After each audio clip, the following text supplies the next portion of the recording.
Hello there, and welcome to Business of Design, episode 228, with a friend of mine that I haven't seen in a few years. Does that ever happen to you? You realize, why haven't I talked to this person? Doing the podcast, I realized I really miss this woman. She's funny, she's smart. Her name is Kathy Buckworth. Kathy is an award-winning professional writer. She's a spokesperson, she's a content creator, and she's a media personality. Emphasis on the personality, big personality. She is also the author of 6 nonfiction books, so you know why I reached out to her, right? Including I Am So the Boss of You, an 8-step guide to giving your family the business. Great title, right? Her books have been translated into Chinese, Indonesian? That's not even a language. Oh my God. Her books are so popular, they've been translated into languages that don't even exist. Kathy's also a 2-time winner of the Professional Writers Association of Canada Award for Excellence in Humor. And she's the recipient of the Mississauga Arts Award for Established Literary Arts. She has recently, though, completed her 2nd novel, and she's working on her 2nd screenplay. That's pretty impressive. When I met Kathy, she was a mom influencer and a broadcaster, really well known in the parenting genre, in the parenting market for a couple of decades. Recently, though, she's become a grandmother and she has transitioned seamlessly into the go-to grandfluencer all across Canada. So you see her on TV all the time. When she's not writing, she's making some TV appearance or she's jumping on a friend's podcast to catch up. I asked Kathy to be on the podcast because we've had a couple of Business of Design members talking about wanting to write a book. I thought, let's get some advice from someone who's had nonfiction books published in the traditional way, so she can talk about not only what to do if you have an idea and how you take care of that idea, feed it and grow it, but also how do you get it published, either traditionally or self-published. It's an informative and a practical episode. Kathy's hilarious, so you will enjoy meeting her. And I also learned a new term that describes how I write. I am a pantser, meaning I fly by the seat of my pants. I never start with an outline, and for some people that would be sacrilege, but for me, an outline just blocks me in and I can't do it. So thank you, Bucky, for the new term I learned. And Bucky is a ridiculous nickname I'm not supposed to ever use, but she can't talk back right now because I'm alone doing announcements. She'll probably tweet my nickname. I think it's Kimmy. I don't even know. I can't remember because I've blocked it. It's too painful for me. Thinking back to Kathy's tenure as a mom influencer jogged my memory about this audio message I received just around Mother's Day. I reached out to Cheryl and said, hey, what happened to that message from Lauren? A Business of Design member reached out around Mother's Day with an audio message that had to do with my daughter, Raleigh. This is Lauren of Laurenfayinteriors in Pennsylvania. Hey, Kimberly. I had a funny coincidence story happen today. I was talking with my mom and my younger sister. She's 3 years younger than me.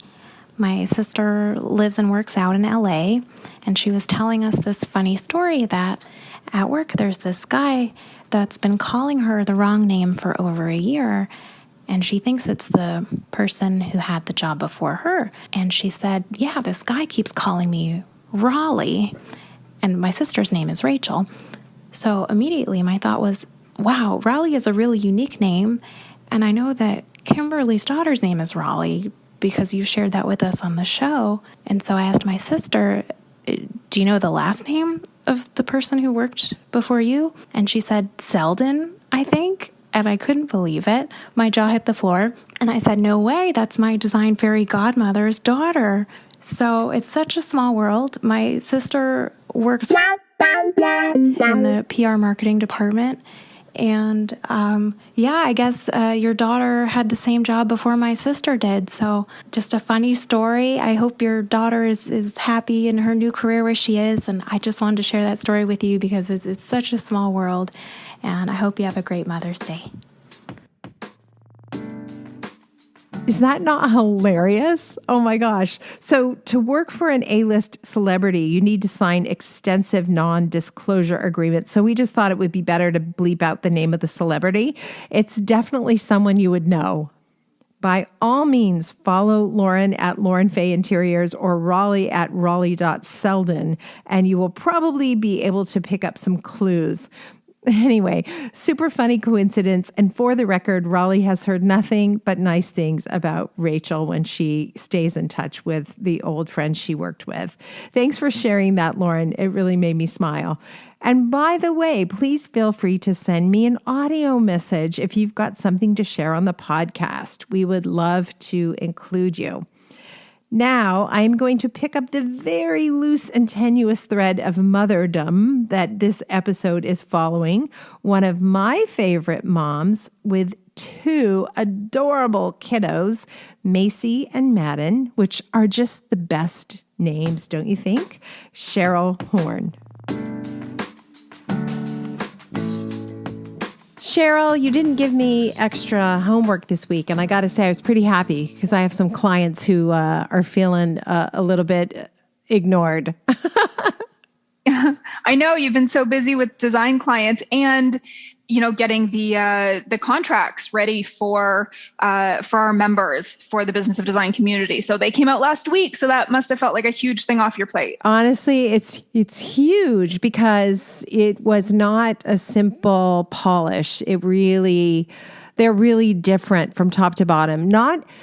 I would say, let's take them one at a time. The hourly fee contract isn't substantially different, although there are some things that are totally, absolutely different.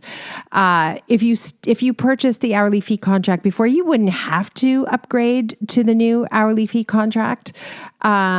You might want to, though, because it's more seamlessly integrated using the 15 steps. It's much more clear. The language is much more clear. It's more logical, and there are some improvements.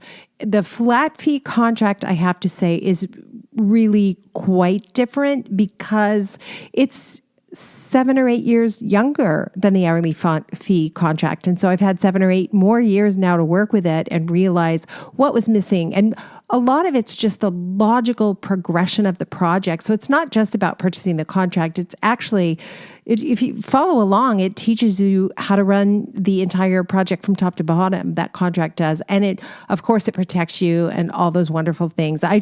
It's a lot more succinct. And in particular, the flat fee is pretty different, I would say. It is definitely new and improved.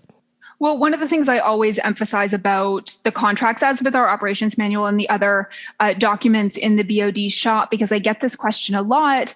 People who, they're longtime podcast listeners, that sort of thing, they're familiar with Business of Design, but they're not yet members and they want to start with the contracts or, start with one of those other documents. And what I always emphasize is that the contracts support all of the systems, strategies, and procedures that we teach within Business of Design membership. Yes. And if you're going to use a contract, you need to follow the contract. It's not just for your clients to follow. Those are your rules. Those are your guidelines that you're putting forward for your client. You need to know what every single one of those policies mean and actually be doing it in your business. So if you're already using the BOD 15, you're using the billing and collection policy for your hourly fees and your flat fees. This is going to support every single one of those systems. It's put it in writing in clear language for your clients, but it supports the systems that you've already implemented in your business and you're using. That's the important thing. You can't use the contract if you're not already using the systems. Well, and you can't use it effectively. Right. You can't go. The purchase of the contract is not going to save your floundering business. And that happens sometimes. People are in a panic. I'm going to buy the contract. Everything is going to be different. It's not going to be different. You have to change the systems. It is an inside job, and the contract protects the systems once they're in place. That's a really good point. Yeah. We discourage a lot of people from buying the contract when we see someone that doesn't know us at all, we're like, hey, let's start with a month of membership and let's take it from the beginning. And that's one of the reasons why we have such a great member preferred pricing on all of the products in there, because the contract, the operations manual, everything, they're designed for members, and we don't want it to make sense for you to purchase those without already being a member. So, of course, for the contracts, they're $695. If you're not a member, you're going to save $300 if you are already a member. And of course, membership's only $129 each month. So it doesn't make sense not to be. And of course, because so many people have already purchased the contract, you've already received an email from me and you're already sorted out and you know this. But if you purchased the contract this year in 2021, you're automatically upgraded to the new ones. And if at any other time you purchase the contract, you're going to be able to upgrade to the new ones for $95. So we know that you've already, invested in these, you're using them in your business, and we want you to have the latest version to do that. Yes, we do. I love that. I love that about Business of Design. We know our members. These are our people. These are our friends. So we want to take care of you. And you certainly have taken care of us through the years. And it was a lot of fun getting that off my to-do list and out into the world. And I have to say, I've used the new version a couple of times now, and it was quite good. I like that the clients are like, okay, I get it. Let's go.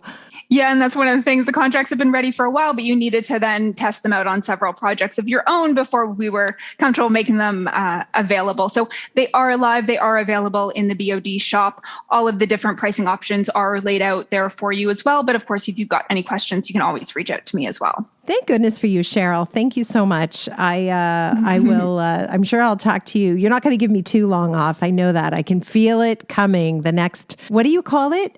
Up delegating? What do you call it? Delegate up. Delegating up. Yeah. Delegating up. She's a master at delegating up. So I can feel it. I know it's coming, but I appreciate the radio silence while I catch up with projects. No problem. Well, good luck with all of that. Thank you. We'll talk to you soon. Welcome to the Business of Design podcast with Kimberly Selden.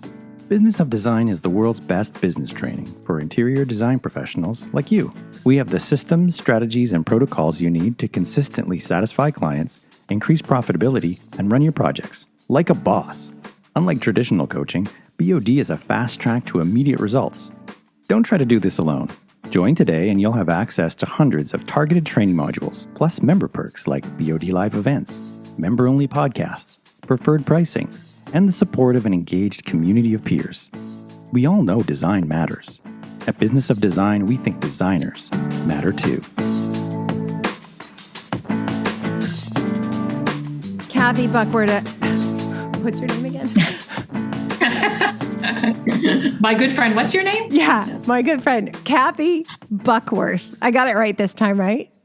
Yay. Oh my gosh. I shouldn't know your name. I haven't seen you in I don't know how many years. How many years has it been? Oh my gosh. 5? I'm guessing. Yeah. A while. It's been a while. 3 COVIDs is what I'm going with. 3 pandemics. I've seen you 3 pandemics. I miss you. I miss you too. It's been, well, how's that? It's been so long that I'm twice over grandma. Right. So since the last time I saw you, right? That's a thing. I'm starting to be pretty jealous. I have 2 bulldogs, a Frenchie and an English, that I'm a grandmother to. Strikingly, they look like the family. So that's the thing. That's okay. Kind of look like their grandma. So that's cool. But it has been a long, long time. In the meantime, you've managed to write, 107 books in the last few years. Tell everybody how many books you've written and then break them down for us, fiction and nonfiction. Sure. Okay. So yeah, nonfiction started with 6 nonfiction parenting books, and actually the last one I wrote on that side of the game was probably almost about 8 years ago, and that was "I Am So the Boss of You: Giving Your Family the Business," which is about how to manage your family like a business. And at that point, my kids were like, mid-teens and early 20s. And I felt that I'd sort of run the parenting, gambit there. So I thought, well, I could move into writing about teenagers, but that's pretty deep. And then I thought I wanted a break from that. So I actually started writing fiction. So I have written 2 novels. Both are not published. One is with my agent and she's shopping, and it's called Mother Blogger, which is about the mom blogging business, which I had a bird's eye view to for many years. And the second one is called Being a Mom Can Be Murder, which someone dies. It's very my daughter saw the title on my folder and said, "Is it fiction, Mom?" And I'm like, "What do you think?" But anyway, yes, it's fiction. So Being a Mom Can Be Murder. And then I finished writing it, but I'm early on in the editing process myself on that one. And then I took a screenwriting class when just before the pandemic hit. I signed up for an in-person U of T screenwriting class. And I think I made it to about 3 or 4 in-class sessions. And then we went online, and my whole family moved into my house, like my 4 children, their spouse, everybody. So I had to drop it. So I let that lie for 6 months or so. And then I picked it up again. And I've since finished 1 script, which again is with my agent. And I am 90% finished a second one. And I have been enjoying that style of writing more than anything I've ever enjoyed. I'm so excited for you. That is really something else. When you write a screenplay for something, or when you write a script for something, you're writing it for a specific TV show. Actually, I wrote the ones that I'm writing are features. So it's not for a specific TV show. It's a feature that I'm writing. I see as more of like a Netflix movie, not a series. I have too short an attention span to do a series arc, I've decided. So the first one I wrote is called Hello, I'm Right Here. And it's about a 50-year-old woman who feels invisible. And guess what? Poof, she becomes invisible.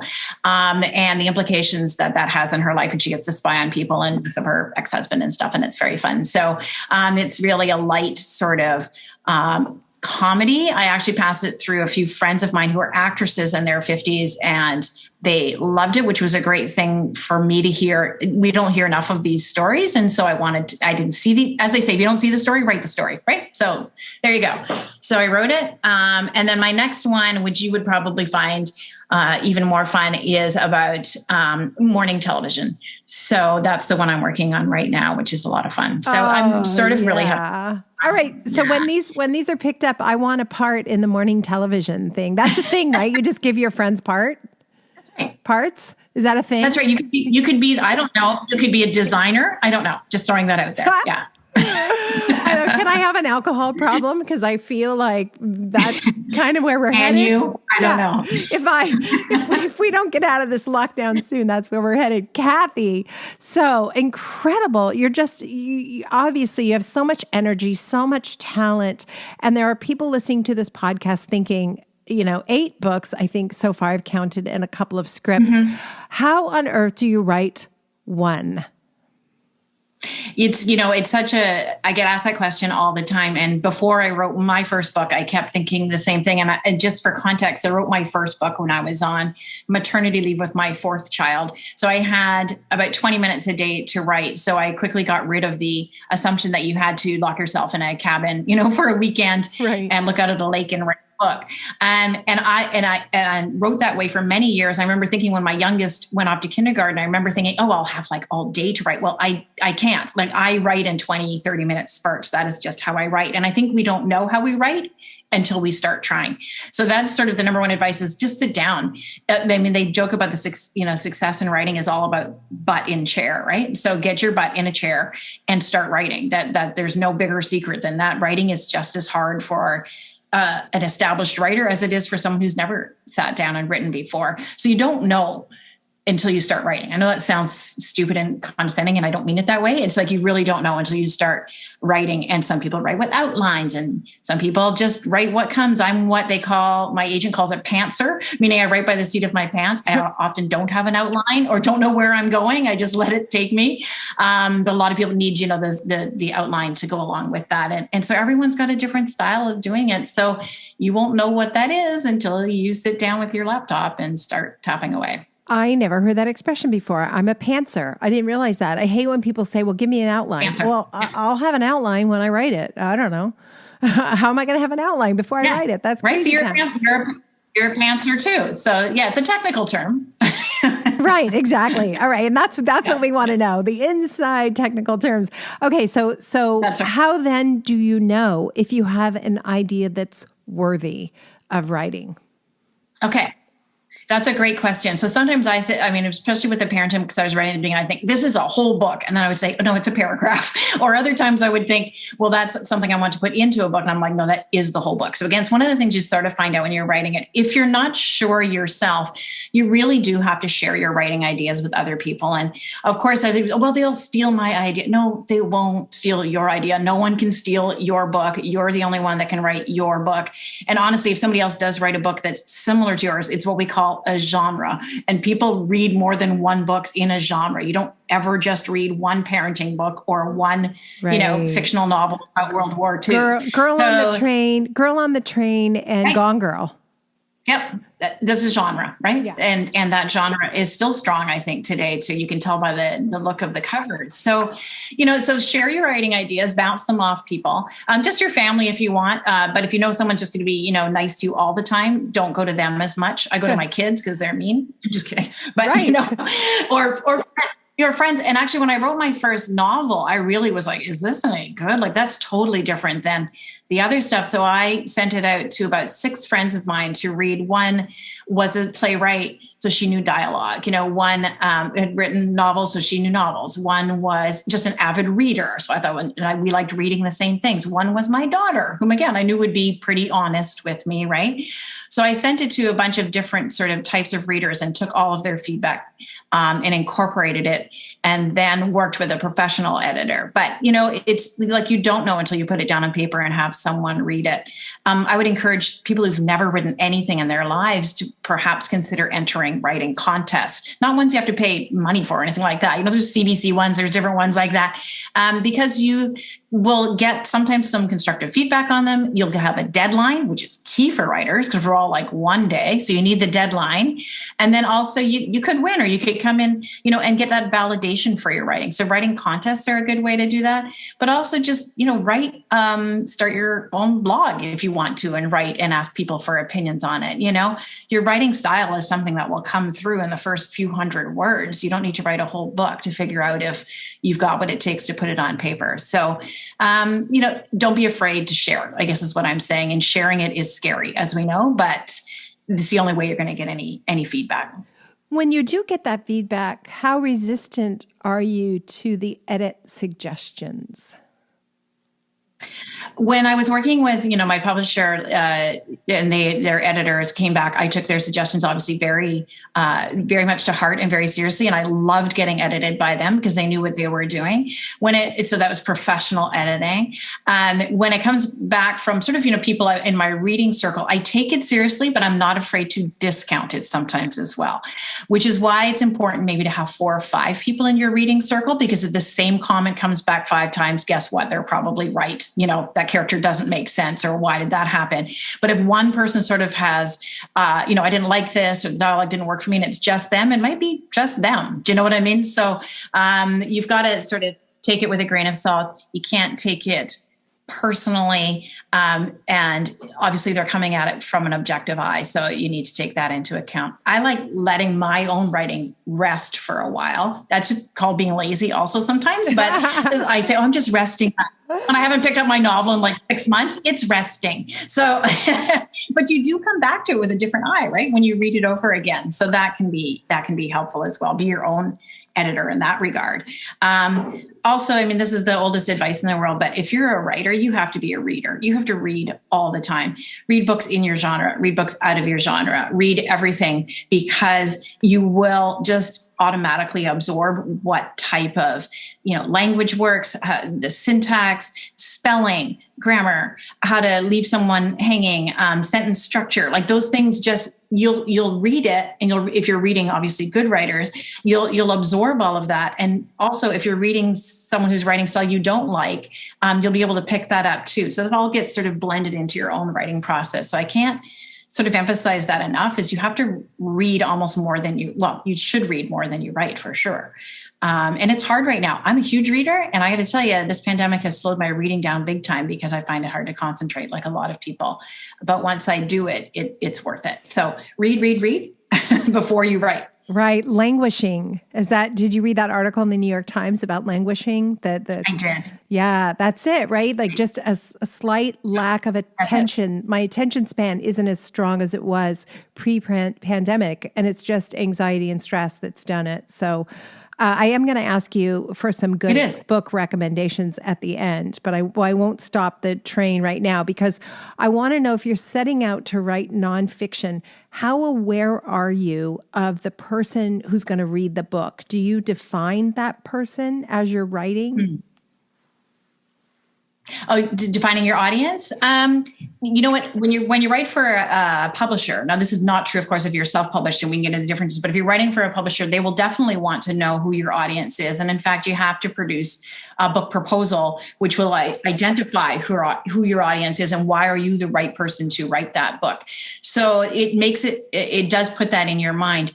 With the parenting books that I wrote, I sort of assumed, and hopefully I was right, that what I was going through, of course, most other moms and maybe dads were going through at the same time. So I was writing for myself almost, if you know what I mean. Like if I'm feeling this, and a lot of people are. The same I find true maybe for the novels that I'm writing is I imagine myself picking up that book and reading it. And I would think that most writers would feel the same way, that what they're writing is the type of book they'd like to read as well. And that obviously can cross a huge demographic, right? So you don't want to get too so much that you're thinking, I'm going to make this so commercial, everyone's going to love it. Guess what? They're not, right? Everyone's like, for instance, I don't enjoy reading science fiction. That's a huge market. So I would never attempt to write in that market because I would never read it. So I think defining your audience too narrowly can be a mistake, and defining it too broadly can be a mistake. Just write what you want to write. And if you like reading it, chances are loads of other people will like reading it too. Wow. Okay. So two things. Have you ever read Station 11? I have not. Actually. It's under the genre of sci-fi, but it doesn't feel like sci-fi, and it's a very timely book, and I really enjoyed it. It was an easy read and I loved it. So there's that, if you want to break through that sci-fi thing in an easy, soft way. So I guess it's kind of a silly question. Of course, you're going to write something that you want to read. Like I can't write a book for a 30-year-old man because I don't understand them. I can't. How could I possibly write a book that would speak to a 30-year-old man? That would be a stretch. Yeah, and I agree with that. And it's funny that it's sort of where I stalled on the parenting side of things, because I realized that the new parents, in fact, my daughter is a millennial mom. They're very different in the way that they approach. Now, I could write a book that's a critique or it's about millennial moms, perhaps, but it wouldn't. Then who's that for? Do you know what I mean? Like, right. They're not going to read it, and other moms like me aren't necessarily going to want to read. So you know what I mean. So that one sort of stopped in its tracks, because I thought, I can't go anywhere with that one. Right. So write for yourself. I mean, that's not, again, sounds simple, but it's true. You touched on publishing in the traditional fashion versus self-publishing. What advice would you give, particularly for someone who's thinking they're going to write a decorating book? Oh, good question. So I assume, Kimberly, that a decorating book would include a lot of photography. Right. You're going to tell us that's very expensive, right? You're going to tell us that is very expensive. Yeah. So I've never written a book that's anything but text. So I'll be honest. So I don't have experience in that, but I would imagine that would be one of the key considerations, is the cost of photography, because even with a traditional publisher, some of them will expect you to provide your own photography. Some of them won't. You know better than me about that. So if you are expected to provide your own photography anyway, I would think that maybe you would want to consider self-publishing, because then you have complete control over it.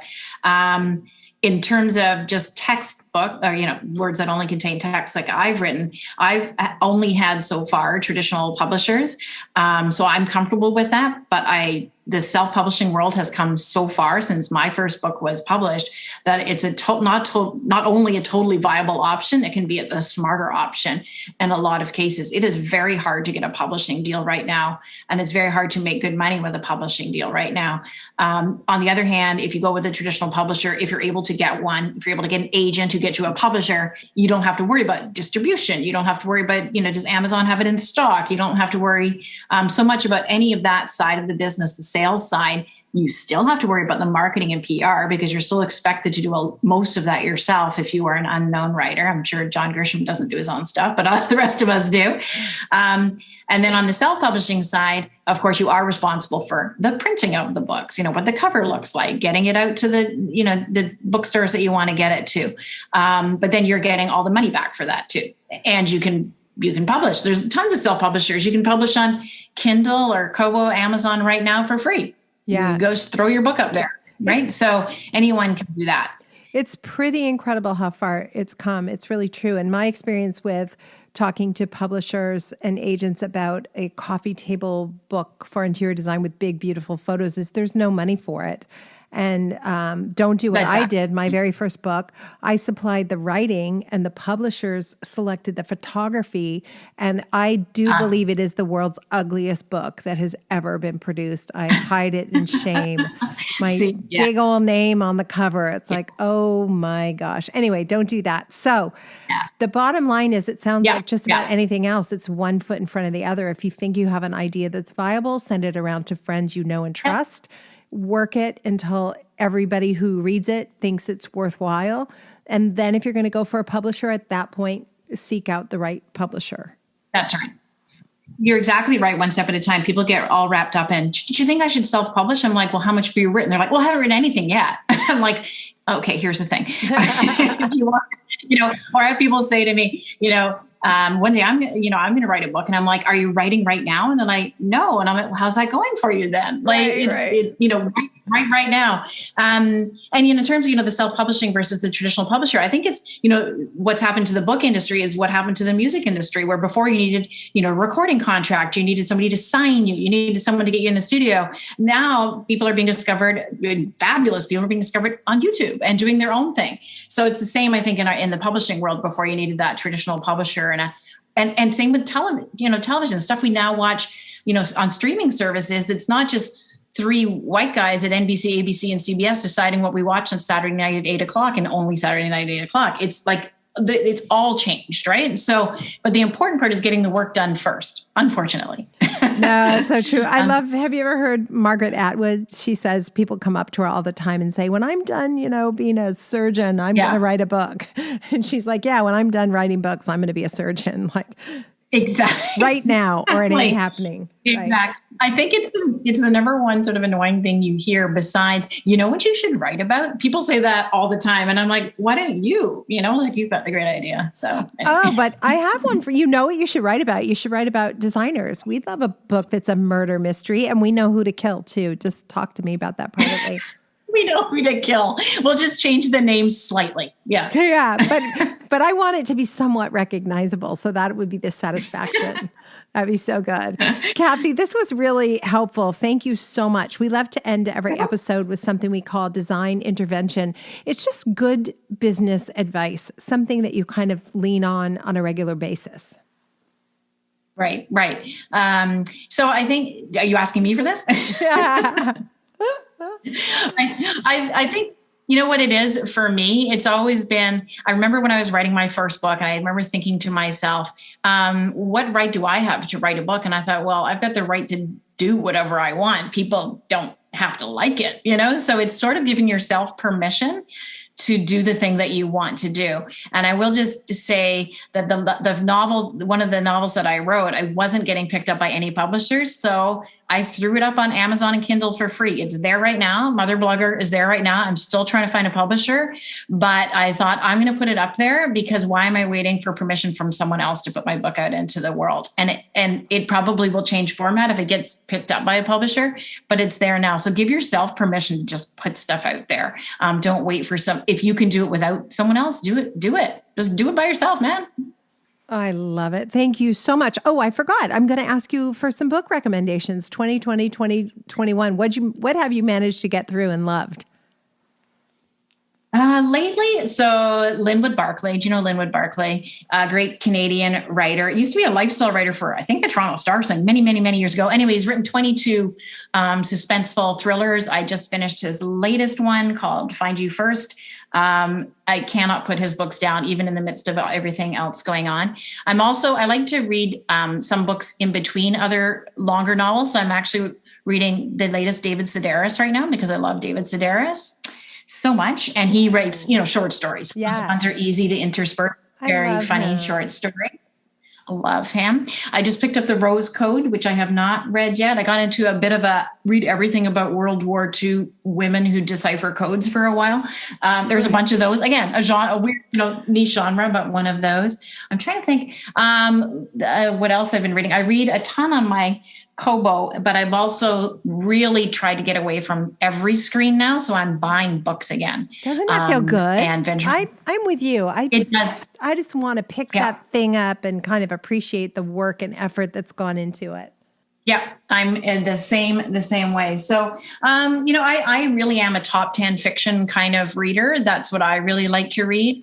And so I don't have the list in front of me right now, but I've probably read 5 out of the ones that are top 10 right now. So that's sort of my go-to. I figure if that many people like it, it's going to be good. Exactly. Well, thank you so much for taking time to do this. I really appreciate it. And drinks on a patio in the next 5 weeks. Absolutely. I would love it. Mwah. Thank you so much.